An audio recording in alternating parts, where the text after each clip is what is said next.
The Powell Estate Neighbourhood Watch would like to dedicate this episode to the memory of William Russell. Our thoughts are with his family and friends at this time. The Powell Estate Neighbourhood Watch.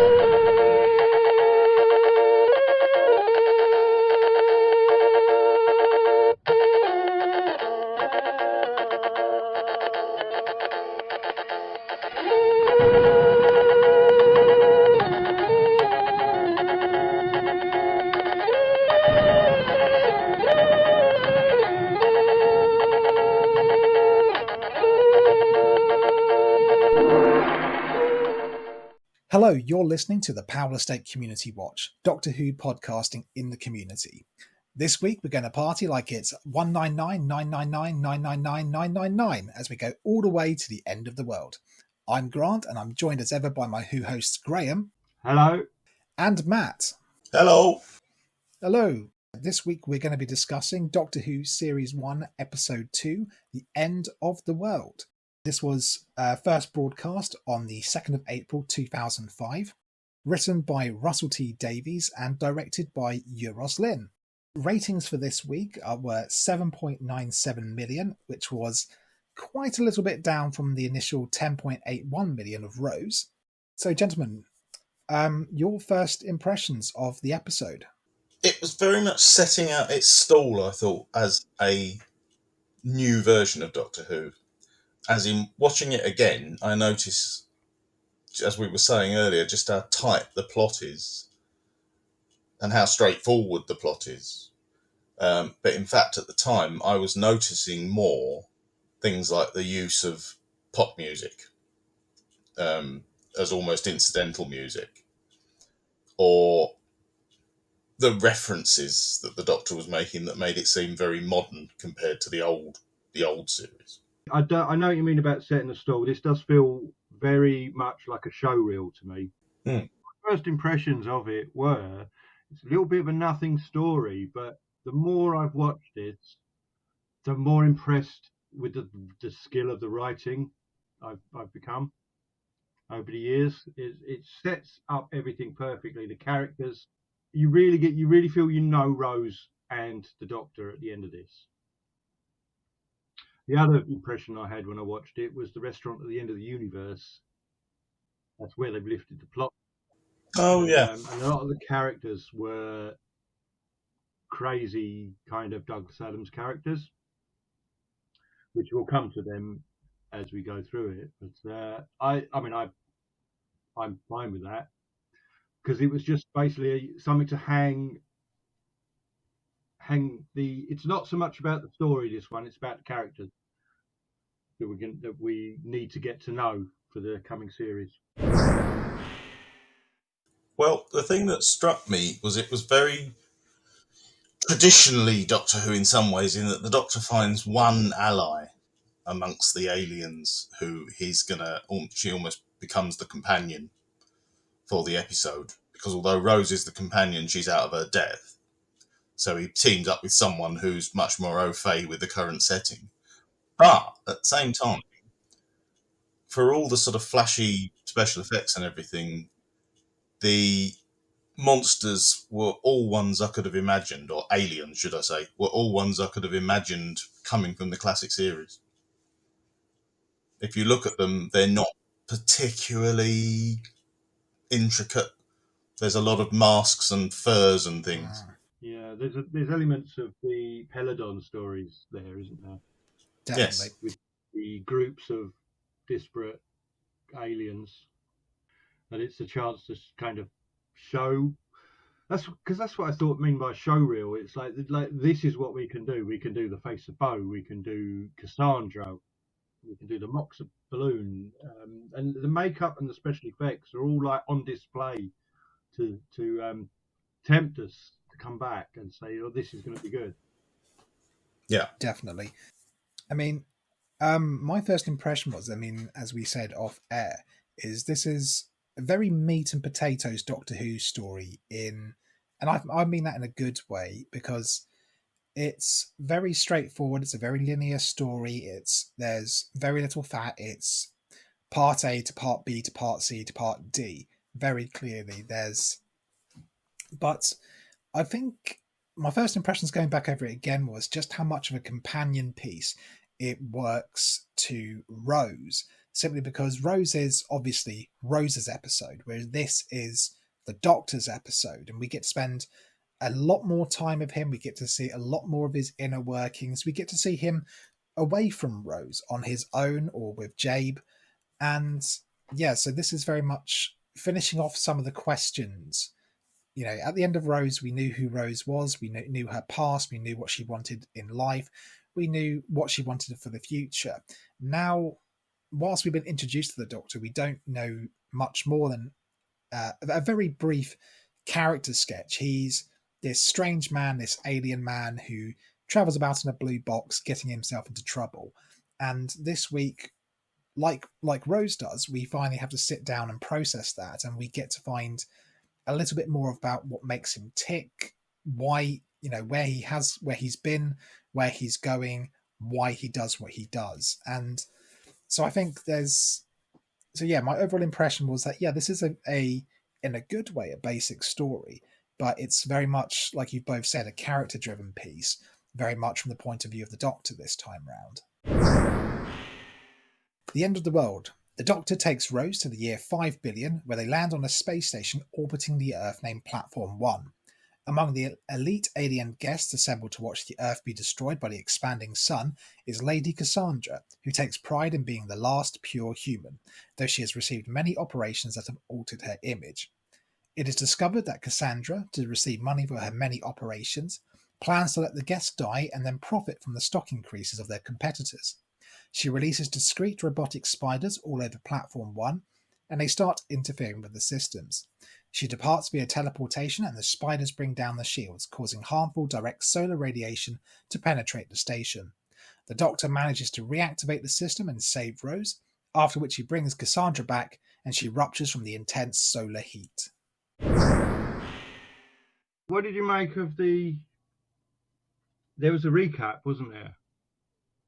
Not like the old-fashioned recaps we got, where we got the last couple of minutes. No, it was the whole episode in about 2 minutes. Yeah.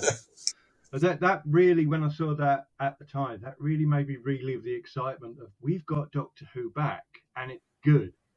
And it brought it all back. Yeah. Well, can I mention the titles? I don't think we actually mentioned the titles last week. They're still my favourite titles of the new series, I think, because they don't have the space theme as such. You can sort of see space in the background, but they're more about there's the time travel element, the red shift and the blue shift, but there's also the general weirdness. An obvious harkening back to the 70s sort of time tunnel thing. But I don't think they've ever quite been equalled, because now we always seem to have a very obvious depiction of time, as in actual cogs turning, or space, as we've got in the current one. Yeah. I think I very much agree. It feels like, the Tom Baker titles reimagined for the present day with a great deal more money and technology behind it. It's got that very beautiful simplicity to it. Some versions later on and before have kind of overcomplicated things, and that's not necessarily the right direction to go. But I think these they're just simply beautiful. They've got, even then, they have a little bit of a retro vibe. It feels very comforting. They feel, very much like a solid link to Doctor Who past. This strange, scary tunnel, the TARDIS homing into view, and off we go down into adventure.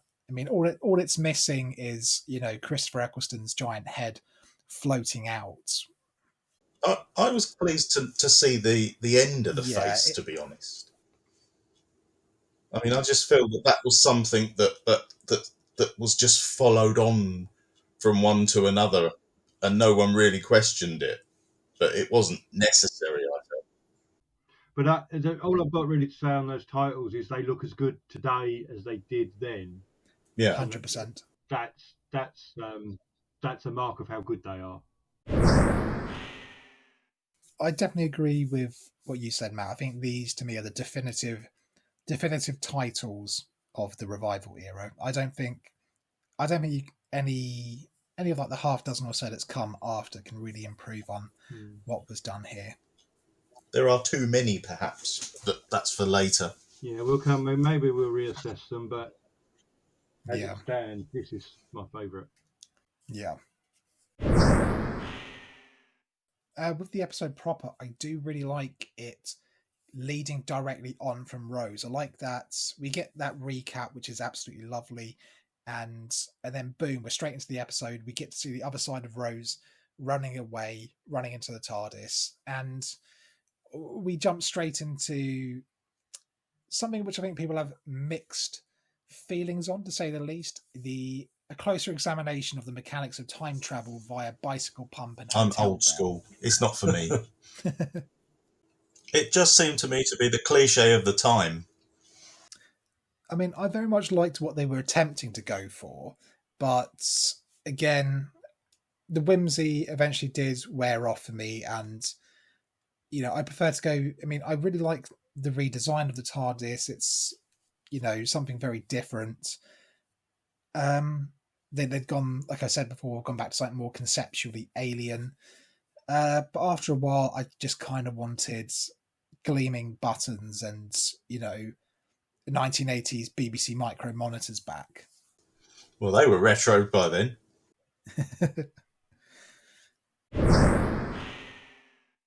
But yeah, I do like about this scene. I really love the interplay between Billy Piper and Christopher Eccleston. And I do like the Doctor he is trying to impress her, and this is not something we saw too much with the Doctor in the last episode, but this is him having fun, having a laugh. He's not in a crisis anymore. We see him a bit more kind of, this is the giddy side to space and time travel. This is the part that can be fun. And daring each other back and forth to push it further and further out into time. 100 years is too boring. 1,000 years, it's the new Roman Empire. But let's really put the pedal to the metal. Let's go.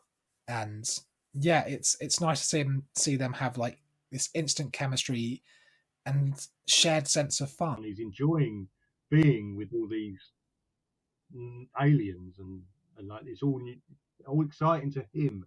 He's enjoying. He's dancing, smiling, laughing, and joking with. Yeah.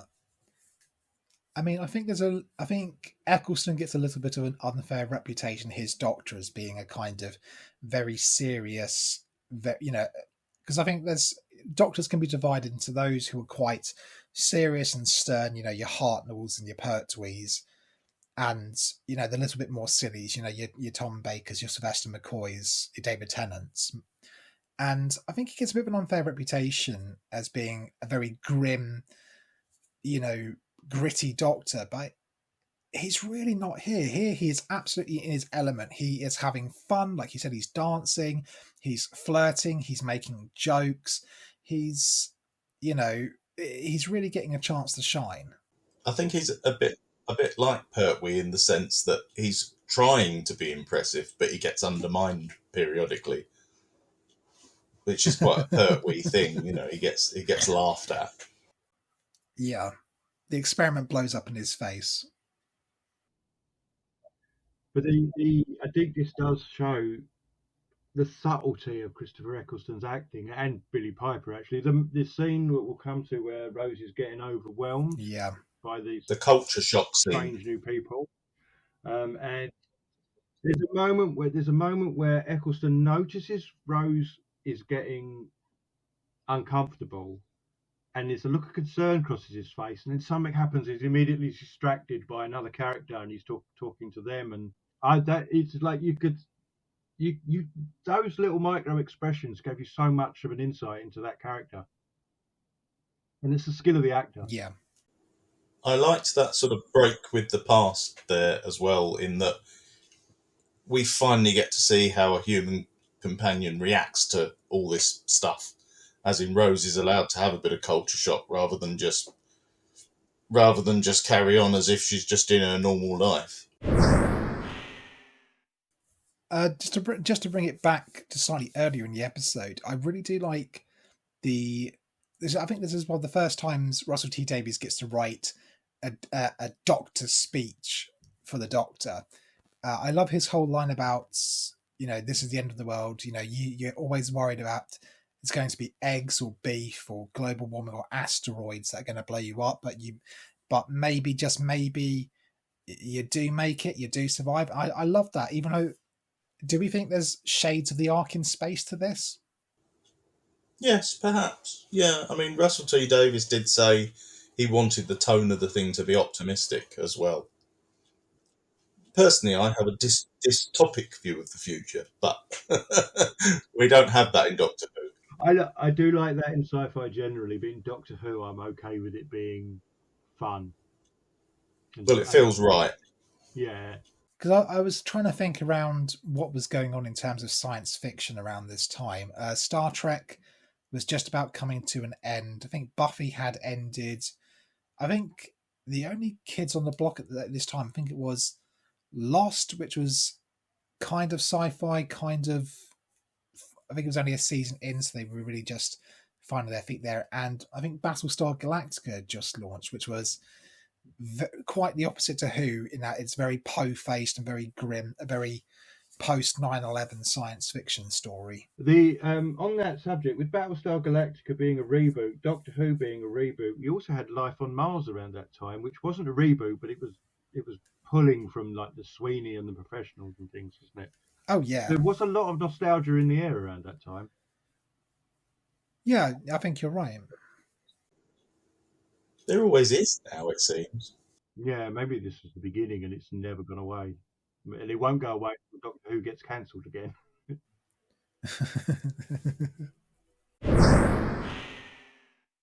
Again, I really love the opening to this episode, and it's like you were saying, Graham, about like little moments and little nods with Eccleston. I'm sure it's in the script, but I do like the Doctor looking to his watch to time the sun exploding. I think that's quite a nice little touch that he would know down to the second in any time zone when a star is going to explode. Yeah. And it's another favourite trope of mine that turns up in Doctor Who occasionally. Anytime they manage to drop the title of the episode into the dialogue itself. We've had it previously with, roll up for the Carnival of Monsters, let this be your last battlefield, and we get the Doctor, saying, welcome to the end of the world. I wonder if it's a deliberate thing now. Possibly, yeah. The line or the title come first. Good question. I do remember the rumours about the episode. Does anyone remember the rumours / spoilers about this episode before it came out? I didn't know anybody apart from my one mate who I'd had for many years who knew anything about Doctor Who. So I wasn't online as much then. So these were all pretty spoiler-free episodes for me. Yeah, that's very true. Because I remember, I think it was some newspaper had the brief description that it would be set in the ruins of Earth at the end of its days, and the Doctor would meet in the ruins the last human alive, this Cassandra figure. And it's interesting that that's kind of true and kind of not. Yeah, I didn't really have any spoilers at all. I still don't, actually. I try and actively avoid them. Luckily, I forget everything I ever read in about half an hour, so I'm fine. When they get to this space station and start, it seems a little bit of a cruel joke at one moment with Rose's reaction to feeling to knowing the Earth is going to expire. But there's a really touching moment when he gives her the phone, something that they've repeated in the new series. Almost exactly, because I can't remember exactly in the new one, but isn't she doing laundry as well when they revisit? Yes. It's a deliberate revisiting of that scene, knowing how effective it was. They took the back out of a washing machine for that shot. I remember that. But can you imagine them doing that in the old series? They just wouldn't have had time. They would have been able to afford a washing machine back in, the Pertwee days. I was worried about this going in, trying to think, because this is the first very CGI heavy episodes, because we get a lot of beauty shots of Platform 1 and the Earth, and I really think this CGI really still holds up. I think it still looks absolutely lovely. I had no problems whatsoever. I mean, it's obviously noticeably CGI, but I don't think if I saw something like that on telly today, I would be more than happy. Yeah, I think the only real thing I kind of noticed, the little spider bots, you can kind of tell that they're sort of sitting on the screen, if you know what I mean. But because they didn't have the time or the money to do like more reflection from the surface, get the shadows absolutely right. Yeah. But it's such a minor thing when there's so much going on. And it's not just CGI, it's makeup and special effects as well, isn't it? I mean, there's some practical effects there that are also still very good. And I do really like using Rose to pay at least lip service to a bit of science, where she flags up that she's watched news rounds when she said, "Hang on, but I thought the sun would take billions upon billions of years," and the doctor has to say, "Yeah, it should have blown up years ago, but the National Trust stepped in." Oh, but shouldn't the continents have kept shifting and shifting? Yeah, they got shifted back because this is retro classic Earth. This is the popular Earth everyone remembers. I think that was a nice little scene to patch over some cracks, because there would be people on the internet whinging about it. They also patch the TARDIS translation circuits. Obviously you need this bit of exposition, but it's very seamlessly done. Yes, naturally done. Well, it's telling us a lot about Rose as well. It's saying, she's clever, she's bright, she thinks about stuff, she knows stuff. She's not going to be the usual pushover, daft companion that we were used to in some ways in the old series. Very unfairly treated characters, I think. Absolutely. And in a way, the Doctor's not happy about it almost. He doesn't like being answered back to. He gets very stroppy with her, making cheap shots about the Deep South, as she says, which I thought she was spot on there. He was making cheap shots. Yeah, he doesn't like his ego being punctured too much. I mean, he's definitely trying to impress her. He's trying to look hip and cool, and he knows he's got all the answers, except for the questions he really doesn't want to answer that puncture him a bit too much. This next piece is a bit of, Russell T Davies introducing his first proper new bit of Doctor Who lore with the slightly psychic paper, which I don't know how you feel about it, but I really quite like it. It's Russell T Davies creating a very neat plot device, because let's face it, episode 1 of most classic Doctor Who stories is the Doctor trying in vain to appeal to authority figures that he's not a saboteur or a spy or a stowaway, and him being able to bring out this instant pass neatly cuts through what would have been an entire episode's worth of the Doctor being captured, accused of sabotage, and being threatened with execution or imprisonment. He said, "I don't want to waste time with the Doctor trying to get through a door and that sort of thing." So, we've got not only the psychic paper, but the sonic screwdriver back. And I see his point. You don't want to waste 45 minutes with the old stuff. Yeah, like you said earlier, it's the restaurant at the end of the universe. This is unashamedly very Douglas Adams, and it's got some lovely bits of, nonsense wordery that just sound poetic and beautiful. The city-state of binding light, the adherence of the repeated meme from Financial Family 7, the Mox Balhoun being a space solicitor of sorts, talking trees. But they did have that sort of Robert Holmes thing about them, I thought, where there was a little mention that just the tip of an iceberg. They could all be turned into something more in depth Yes. if you wanted to. I really like the Doctor flirting with Jabe. I mean, Eccleston's acting like he's thinking, "Oh, I'm in there." I mean, I think this is, not to be too crude, I think this is the first time we see the Doctor acting a little bit horny. Yes. He's a little bit randy. But it's just the Doctor's having fun. And it was good to see. The last episode, he was running from crisis to crisis, but here in this episode, he's really just turned up for a party. He's, he wants to, have a couple of glasses of champagne, a few nibbles, and watch the Earth get roasted. He's in, I'm here for a good time, let it all hang out kind of mode. I do have in my notes here that Eccleston's dancing clearly indicates he has no idea what the song is going to be in the dub.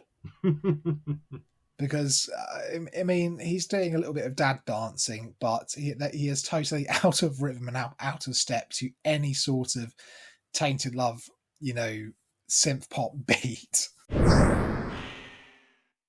Like we've said repeatedly, the quick shots. I love the directing of the quick shots of Rose's vision going back and forth between the aliens. I think they put a slight blur effect, and it's definitely they do something with the audio that really, for someone like me who suffers from like anxiety, it really kind of really nicely recreates what a panic or anxiety attack would be, because that's what she is. She's going into a bit of a panic attack over this. That she's in an environment that's so remote from what she's experienced to this point, of it to almost be beyond comprehension. Yeah, she portrays that very well. It really comes it's the way it comes on. It's kind of like gradually, but quickly, gradually. If you know what I mean. Like you can see her go through several different stages in a very short time, and then she just has to get out of there. Though later she's quite snappy with Cassandra. She has that little chat with her, and she discovers that Cassandra's a bit of a racial purist, and she becomes actually quite nasty to her. What's it, the trampoline with lipstick or something? The bitchy trampoline, yeah. That's it. Bitchy trampoline. That's a great one, though. So that does, lead us nicely into the introduction of the very last human alive, Lady Cassandra O'Brien. And yeah, this is, one of our very first... What I do like about this first series of Doctor Who is the amount of talented big names they managed to get for, on paper, are not necessarily big roles, or like Zoe Wanamaker would have spent maybe a day in a recording booth somewhere playing Cassandra, but they managed to attract someone, a very in-demand actress like herself, to this wonderful, incredibly camp, incredibly brilliant villainous role, and she's, in a way, she's the first villain of the revival. Because okay, we had the Autons in the last episode, and we did have the Nestine consciousness. They were very much kind of faceless, voiceless, kind of, they're monsters, whereas Cassandra is a villain. Yes. And she's bloody brilliant. It's interesting as well, they've attracted someone of Zoe Wanamaker's caliber. She'd just done the first Harry Potter film a couple of years previously as well. I don't think she's in any of the later ones, but she's definitely in the very first one as the flying teacher. And obviously stuff like GBH. But before the series has even aired, no one knows if it's going to work out. And they still manage to get names. Yeah, and it's just occurred to me, they got Simon Day, the next one they get Simon Callow. Later on they'll get Simon Pegg, and now I'm just sitting there counting Simons. Are we going to start a Simon count? Yeah, so I mean, Rose at that point, she dashes from the room, and the Doctor, like you said earlier, Graham, has that moment, that flash of pain across his eyes, where, like, you know, we see him. He's no, it's no longer fun and games. He realizes he's overwhelmed Rose a little bit, and he might, you know, he's scared her, and he's been a bit silly here, trying to look, you know, big and impressive, and so he goes to go after her, but is stopped momentarily by Jabe to take a selfie, and we get the first kind of clue from Jabe's interaction with her hand device that there's something more to the Doctor just being an alien, you know, with this very interesting time and space machine. She talks about him in terms of him being impossible, you know, and we'll come back to that later on. But it's a very nice little bit of foreboding. You know, what is this impossibility to the Doctor beyond him being a time traveling alien? It's setting up Jade as the red herring villain as well, I think. Yes. Which doesn't come over that strongly, I think.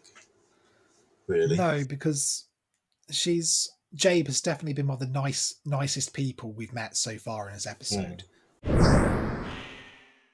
I do like I do love Rose's conversation using Ruffalo as a sounding board. That, you know, she maybe you know, has misjudged things a little bit. She's run away from home with a complete stranger further than anyone has ever been before, and she's only now just stopping to question, is this a good idea? We might have had this shared experience of saving the earth, but I've she's basically jumped into a car with a strange man. Yes. But I absolutely love Ruffalo's dialogue here. She talks about she's from Crispallion, which is part of the Jagged Brigade, adjacent to the Scarlet Junction. And it's something I've long said about Russell T Davies as a writer. He has, and Matt, you kind of latched onto this a bit earlier, the Robert Holmes factor, that he can build entire worlds and entire backstories with just a couple of sentences of dialogue. He's absolutely brilliant at doing it. You know, it's something I notice when I go back and watch a lot of like Holmes's episodes, and I can definitely see Russell, I think, has taken him as one of his inspirations when it comes to television writing. Well, who knows? He may have written for the new series if he'd been around. He died young. So Rose has a conversation with Ruffalo, and she goes off to get a little bit more headspace to, you know, get a bit of a cooling down period, and we go straight into a bit of an Aliens pastiche where Ruffalo's in the air duct. You know, something appears, and then slowly more and more little things appear, and she's dragged off screaming, and we get the cut boom to someone, to the steward walking into his office. Yes. Yeah. We get two deaths quite close together there, don't we? Yeah, we do. I mean, and it's kind of like the signal for everything to start to go to shit on that station. I mean, we do in between. Then we do have the scene we've talked about previously, where the Doctor and Rose have a little bit of an argument about, you know, how he's taken certain liberties, how he may not necessarily taken her feelings to account when doing certain things, and he gets a little bit pissed off that she's asking him questions. You know, he wants to look big and impressive, but only if she asks the right questions. If she says, like, companions past, you know, Doctor, you're brilliant, Doctor, what's that? But she tries to get some straight answers out of him about who he is, you know, where they're going, what they're doing, you know, who he really is. And he deflects it, and he gets quite angry. And again, it's a nice little scene for the two of them, that, you know, seeing Eccleston explode in this kind of rage that's, you know, much as you know, Rose is angry at him and the TARDIS getting inside her head, he's getting a little bit pissed off that she's trying to get inside his. Yes. Yeah. Which we've not seen before, really. Yeah, it's a nice little kind of indicator of Rose is she is a little different to companions past. She's and okay, this wasn't always the case with previous camp companions, but she's definitely less, you know, reverential towards the Doctor. She defers to him a lot less than some companions might. She's got a lot more agency, and she's willing to ask a lot of big questions about him. And you know, they have their little Barney, and they make up very quickly as good friends do. You know, with the Doctor introducing her to the superphone, and now again, this is another bit of, you know, Russell T Davies introducing a new bit of lore to the series, much as I hate that word, that will carry further. With the Doctor, I love the Doctor, as I've said, you know, doing his gadget building shed scientist thing, that he can take apart her Nokia 3310 and he's got like a microchip or something he inserts into it and transforms it into a superphone. And I do like their little patter back and forth here, where, you know, he proudly boasts of coming first in jiggery pokery, and she plays along saying that she failed, you know, Hullabaloo. Hullabaloo. Which I only really picked up on this watching of it. I didn't really notice what she said before, funnily enough. Same.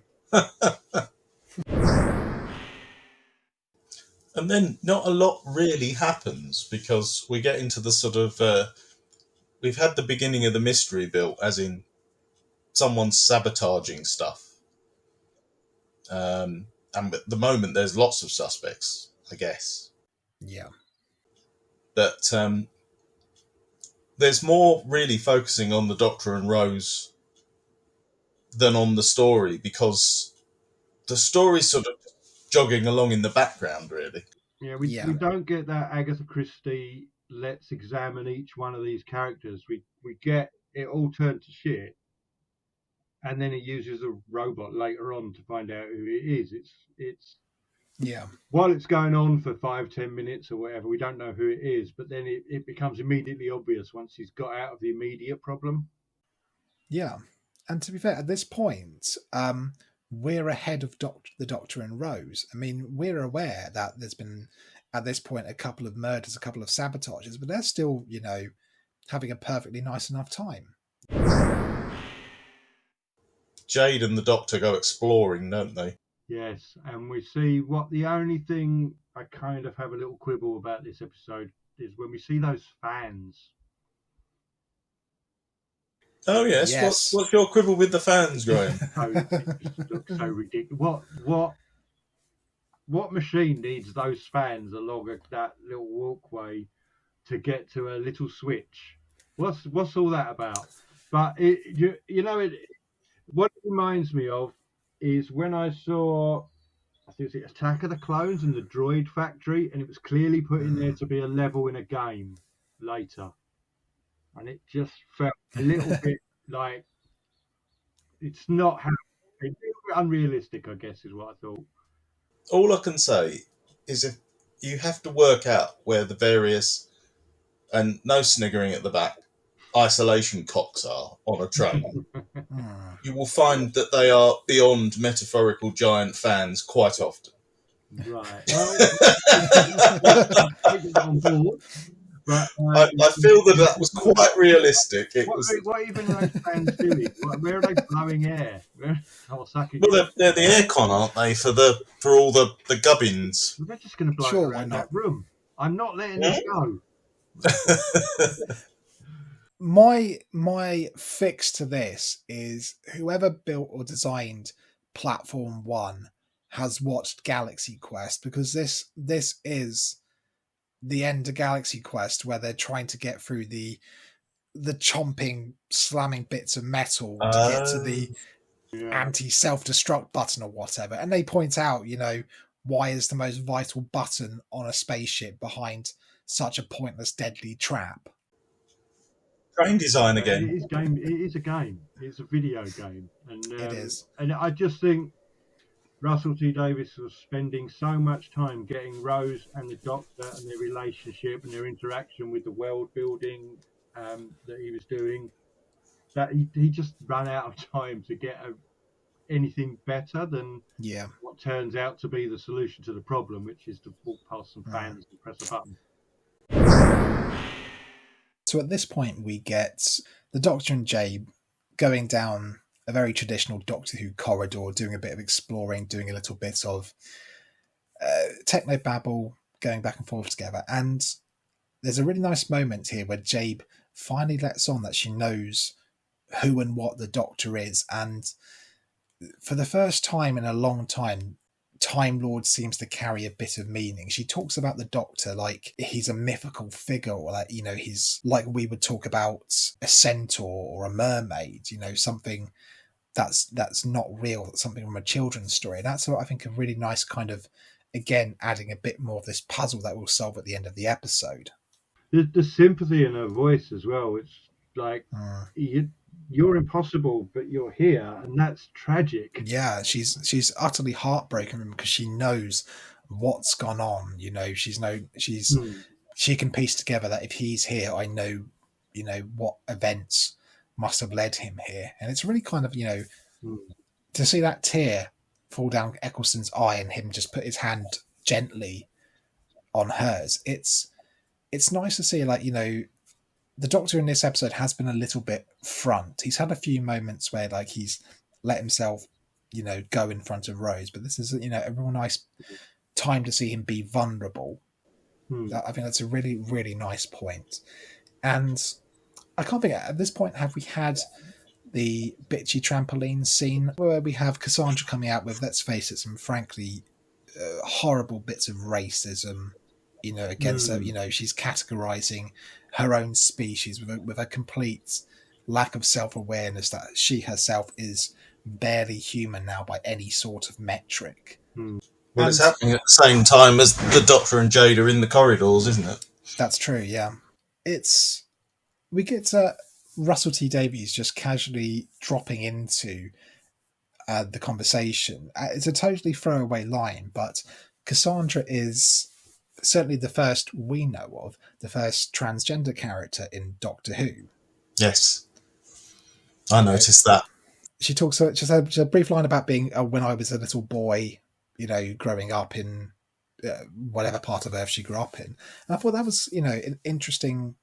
It's I quite like that. It's a very throwaway, very normalizing use of it. And I think it's okay. Cassandra does turn out to be not a particularly nice piece of work, but No, but was it there? I mean, obviously the time scale of this, and that's an issue that wasn't really about then. And was it just to add strangeness to the character, or was it to be more inclusive? I think it was part of an inclusive. I hate to use the word agenda because it's taken on connotations now, but yeah, agenda, as it were. I think it was just there for positive purposes, and I think I only notice it now because of, you know, the hysteria that's happened since. Yeah, I mean, I wonder if it's a little column A, little column B, because it's another adding another step between what Cassandra started off as to what she is now. That's it. Just it's nice to have like another one step to just show how far she's gone to end up in this state where she's, you know, a flap of skin with a couple of eyes and lips. Yeah, she sees it as evolution, but Rose sees it as the destruction of everything that is human about her. Yeah, there's not too much, you know, like we say, there's a big irony that, you know, Cassandra talks about herself in these racially pure kind of terms, but, you know, she's quite honestly, there's some alien creatures in this story who are so far removed from us as humans, who display so much more compassion and humor and understanding and friendship and loyalty, than the human does. Well, Jade is our audience identification, really, isn't she? Yeah, even Ruffalo, she's not too dissimilar to us. She's a young woman who's a plumber. There's always going to be plumbers, The like she says. bureaucratic steward is a character we know as well, Yeah. isn't it? In many ways, the story is built. Cassandra is in many ways the most alien part of this story. She's a force for wickedness. She's a force for evil. She's self-serving. Whereas, these other creatures we meet, they're they're closer to us than she is. But she's the last human, and this is the first time we hear the phrase "last of the Time Lords." There's a little parallel there. It's like it's tragic that they are both the last, but one of them you kind of wish, you're not a great representative of that race. Yeah, you don't represent them at all. Whereas the Doctor, I'm not sure what you could say whether that, because he wasn't very typical as a Time Lord, was he? No, and I suppose you could say that the difference between these two examples of an extinct species is that Cassandra is very much trapped in the past. She's very much looking back. She's very looking in to what she can still cling on to as an identity. She is the last final representative of true, real humanity. She is the entire embodiment. Whereas the Doctor, he's looking forward. He daren't look back, as they say. He knows he needs to keep moving forward. He knows he needs to keep evolving. Whereas Cassandra keeps reducing herself, down and down until because she's practically nothing at this point. Everything's gone a bit Pete Tong. The spaceship's, minutes away from destruction as the Earth fries, and we get the lovely scene. The Doctor and Jabe return to the overcomplicated cooling room, and we get her terrible, brave little sacrifice to stop these giant fans, doing their business. It struck me that this is still a family show, but it's not going to spare the kids too much, because that's really horrible that she catches fire. The Mox is vaporized as well, which is quite grim. Yeah, he's got just a little smoking chair. Yeah, which is sort of almost funny, but it's bleakly humorous. All it's missing is a pair of smoking boots, isn't it? Yeah.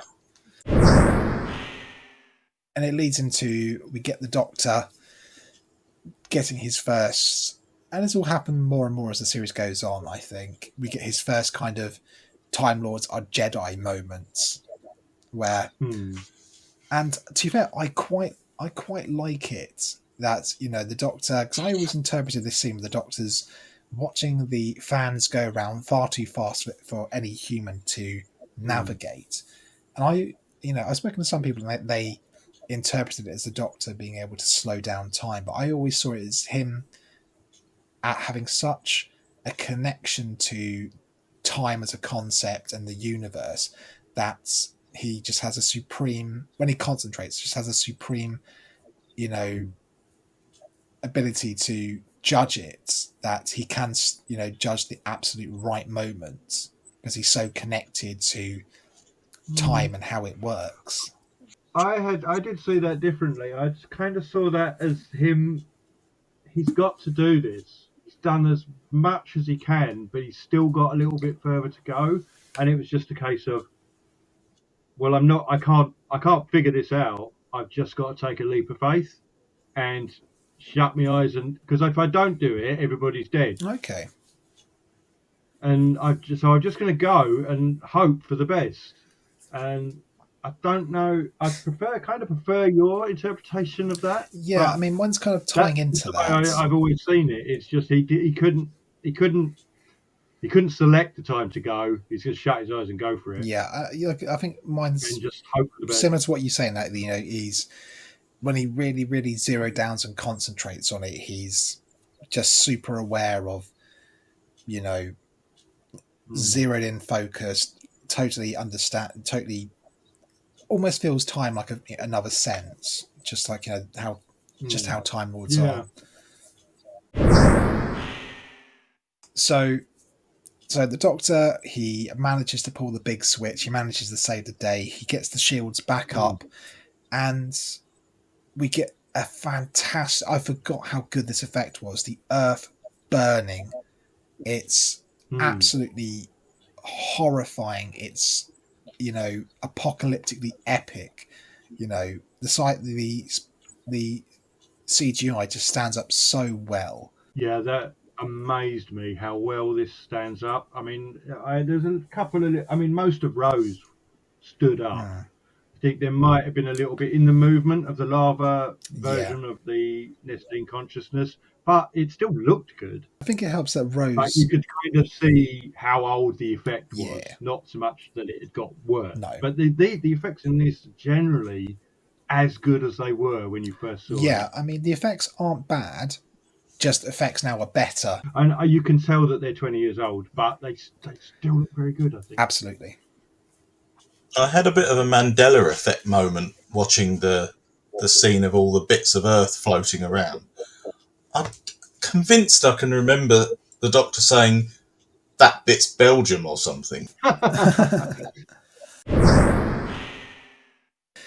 Yeah, and so the Doctor saves the day and he returns back to the observation deck. He's freed Rose from her captivity. We've not really spoken about that, but I've never really understood this, but why did they lock Rose up? Because she's not really involved in the plot investigating them. She might as well have been in with the rest of them. It's because she insulted Cassandra, so she sent the memes after her. That's it. It's as simple as that. Yeah, she sent her Twitter followers after her to dogpile. She sent her into the observation deck to get fried. And I really like those scenes where she's in trouble in there. It does look very effective. She really sells it. Yes. The Doctor says how difficult it is to get her out, and it's like he has a couple of false starts with that. And even when he stops the machinery, he still can't get her out of the room. I do like that he's a little bit self-aware of his own tropes, that, he gets there, he realises it's her, and he does say, "Oh, of course it would be you." He's aware that his companions are trouble magnets, and he's a trouble magnet at least. Well, he says to her, "Don't start a fight," and she goes off and does precisely that. So the Doctor is... I have to say, though, I do watch that, and I think, why don't you just go and stand to the side of the window? Or right underneath. Out of the rays of the sun. Yeah, or directly I know that wouldn't work. Under the sill of it. Just lie down on the floor right in front of the window. It's going to miss you. But I mean, it is just, Just a word on the observation deck. That location is a civic building in Cardiff. Yeah. And it will turn up again and again. Yes. So the Doctor returns back to the observation deck, and Eccleston is fucking terrifying in this scene. He's just full of ice and cold fire. He is a man on a mission. He is not taking any more shit. He is done with this. But I do like that he does. It's just a really nice moment that he takes the time to break the news to the other trees, of James, that, tell her that she bravely sacrificed her life. And they look heartbroken, and, he puts his arms around them. There's a little bit of a group hug. And I think that's a really nice small moment. The Doctor would do that. He's telling her, I'm presuming that they're either her colleagues or her family, maybe, the brothers or something. And his back and forth now with Cassandra is electrifying. People have died, Cassandra. You murdered them. He is. It's something that we'll come back to again and again. The Doctor, when he's really pissed off, will lean into being the galactic policeman, the moral center. He he is ready to strike down Cassandra with, like, divine justice. Another example of that idea where the Doctor is not violent, but he either gets other people or circumstances allow him to met out violent ends to people. Yeah. So because her moisturising people haven't appeared with her. Yeah. Yes. He sees that's going to happen before she does. He does nothing about it. I'm not sure if there is anything he can do about it, but he doesn't mock her or take any pleasure in it. He just sees it's going to happen. He can kind of live with himself, like, that his inaction can lead to her death. It's really nice that Rose is the only one who is there to show the compassion. She's the one who says, save her, don't let her die. And, it's a nice little character that Rose has suffered through this episode. She's been, she's been knocked on, she's got a big bump on her forehead. She's got a wicked sunburn. She's, met all these nice aliens and watched them die. Yeah, she's been terrified. She's watched this trampoline of a woman spout horrific racism and basically tried to kill an entire building full of people just to get another facelift. Cassandra is dead in quite a for Saturday tea time kind of. I know Doctor Who never really shies away from violence or a little bit of blood. It's quite a gruesome death for her, watching her basically tighten and explode, and there's, a comedy eyeball go flying across, over Billy Piper's head. She has to duck out of the way of an eyeball coming at her. They're looking at it more like, oh, that's gross, rather than that's terrible. Yeah, because there wasn't, the death in Rose, the last episode, wasn't. I don't think we saw anyone die per se, did we? We saw Clive get a gun in his face, but it cuts away and more. We get the reaction to him get Clive his lives. head blown off. Hashtag Clive lives. Yeah, that's the episode title. Yeah, we didn't see Wilson go or anything, did we? No. We just see the consciousness. Yeah. Attacked by the plastic. Mickey's plastic head melt. That was it. But I love Rose's monologue here. This is a great episode for monologues for the pair, and it really shows. I think we're really getting, a showcase of Billy Piper in this episode as well. The world died and nobody was even looking. Everything that was, everything it could have been, we were all too busy looking away, and we'll never have this moment again. It's really nice to see Rose mourn the loss of her planet. The Doctor decides to react to, Rose's mourning the planet to just take her back to, I'm guessing, 2005, whatever the present day. And this is the first time, he breaks down and he's openly honest with him that, he's like her, she's like him now. They're both orphans of a world. His world is gone. He is the last of the Time Lords. And he just describes the scenario as, there was a war and we lost it. And maybe this doesn't quite play out to what we see later on, but it's a really nice kind of, a really nice kind of add to the Doctor that, the Doctor is now even more homeless than he was before. They did lose it because he lost everybody, I guess, but not in the traditional sense of losing a war. How he phrases it sounds like, they were the losing side, that they were conquered. Yeah. Where he's kind of saying that nobody wins a war like that. In the same way they say nobody will win a nuclear war. And it's, a very nice little positive ending to the episode, the Doctor gives Rose a soft ultimatum, like, if you want to get off now, no harm done. I'll get you back home if it's too much. And Rose doesn't particularly give him an answer, but she gives him the best answer they both want. She smells chips, and after the day they've had, I think they've earned it. Yeah, there's a line in there where you could see her mulling the question over in the mind. She's distracted by the chips. And then she says something like, let's get some chips before you get me back in that box. Yeah. So at that point, she must have made up her mind to go, but unless he was thinking, well, take me home. Yeah.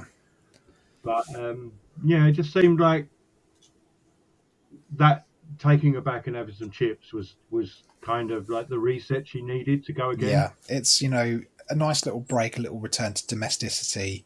You know, let's go have fish and chips. To know that she could go back home if she wanted at any point Yeah. was enough for her to have the courage to carry on. Yeah. I like that. Yeah. As long as she hadn't been killed horribly in a space station. I mean, I'm not sure I quite like the sitcom final ending line they give her, that, you know, and don't worry, it's only 5 billion years until the shops close. I'm not sure how that lands. I don't know. I can live with that. Yeah, it's a minor There's gripe. worse to come. Oh, totally. So, final thoughts. I'll just say, you know, I really, really like this episode. It's very strong. It's a showcase for Christopher Eccleston's range. You know, the CGI effects at is it the mill at this point who are doing the CGI? Yes. Yeah. Shows the range of what they can do. You know, it's a little bit, it's far more alien and out there than Rose, which is much more urban and grounded.